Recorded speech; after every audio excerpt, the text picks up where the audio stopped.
তারপর আপনার যে ব্যক্তি স্যাটটা লক করতে চাচ্ছেন তার স্যাটটা এখান থেকে ওপেন করবেন।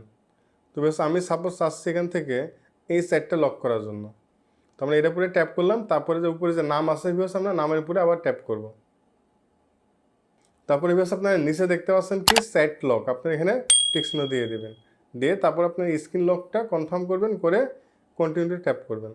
আমরা কিন্তু যে নামটা স্যাট লক করলাম সেটা কিন্তু এখান থেকে হারিয়ে গেছে।